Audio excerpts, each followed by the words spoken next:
Welcome to the Results Grow podcast. I try to meet with every one of my people and hear what their goals are, and then help them accomplish their goals, and then celebrate when they do. I like that. Yeah. And does it, I mean, like, what if they say their goal is to ultimately be a competitor of yours one day? It's like, is that something that you get asked sometimes, and how do you respond to that? Yeah, I welcome it. There's something I've been trying to figure out.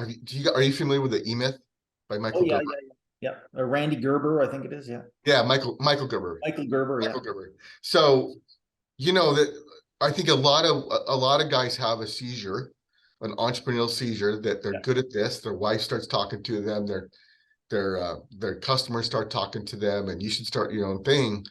And there's some pressure to go that way. And I think one of the reasons is because there's a ceiling at wherever business they're at. There's a ceiling.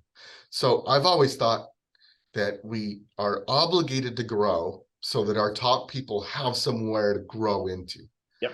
So one thing is, I don't get that much because we're growing aggressively enough that there's a place for you to be if you're interested. If you've got an entrepreneurial itch that is truly legitimate and you can't stop itching, and you got to scratch that, then by all means go. I do a thing called the one-man shop exercise. I learned this from Kenny Chapman. He's at he's a blue collar coach, the Blue Collar Success Group. He was at Nexstar when I first discovered flat rate, like 2004 or 5. And he did a one-man shop exercise, and like we all agreed that it wasn't working. That's why we were there, to learn about flat rate. And that was eye-opening, because if he hadn't done that with us, we couldn't have gone from, when I started, we were $88 an hour, or 22 hours every quarter hour or portion thereof, right? And so I do that with all my employees. Like this week, tomorrow, we'll be doing a one-man truck exercise with a couple new plumbers, a couple apprentices, and even some office staff, a CSR and a dispatcher. And I break down, I tell them exactly what it takes they put all the numbers up, and what do you think it takes to buy a truck and insurance and all that. And we make their own flat rate price for a electric water heater. Right. And I teach them what goes into that. What's interesting is I had a service manager that's been away from me for 3 or 4 years, and I had a tech move to Florida. And so his wife got a job in Florida, so he had to move. And they just connected and formed a partnership to start a business, which is great, right? Go for it. And we started getting phone calls like, you know how much they want for insurance? And it's like, yes, we talked about this, right? It's no surprise. Reality hitting, yeah. They don't obviously hear it as in depth as until you actually do it, right? It is one of the big benefits that you get out of doing that exercise. It gets them to sort of they need to know how expensive it is to be able to sell it more easily too. So it's like if they really know that these are the core costs, it's easier to say, hey, it's going to be X dollars, like a higher price, and they know that it's not like that.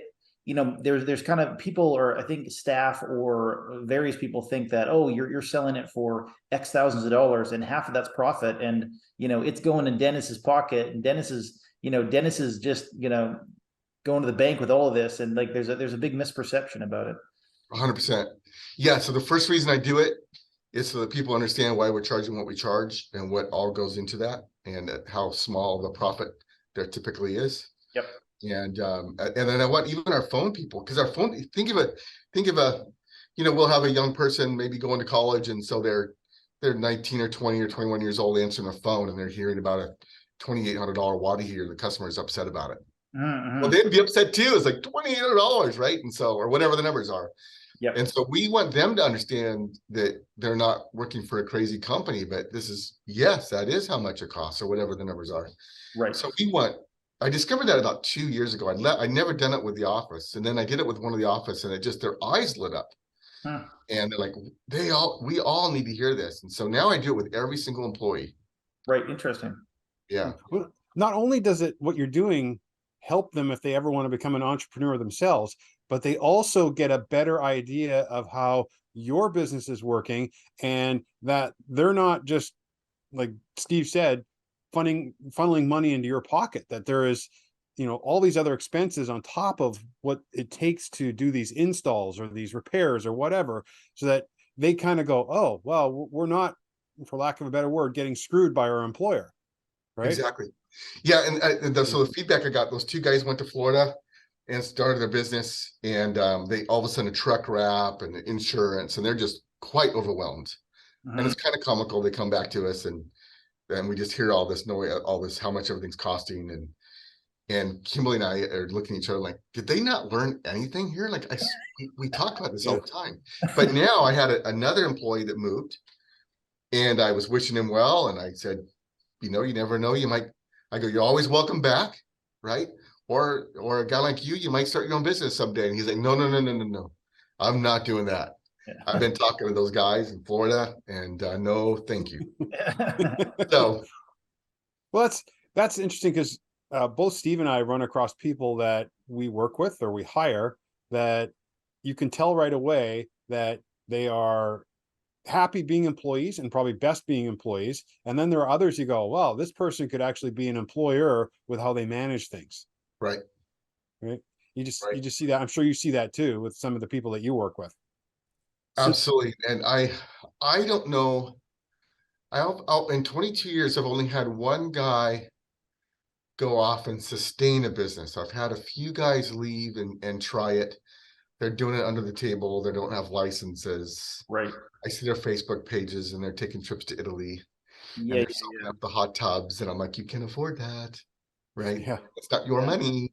And then they're not necessarily really competitors, because they're not actually exposed and even findable, and they're not running ads, so they're kind of invisible to 99.9% of the market. So they're not really competitors. But exactly, yeah, not even. So one guy, he moved to Alaska, and he's like a 1-man or 2-man guy. He does mostly new construction, remodel work, and I know he's busy up in, I think he's in Kodiak, Alaska, kind of a tighter market, and he's been going for probably 15 years.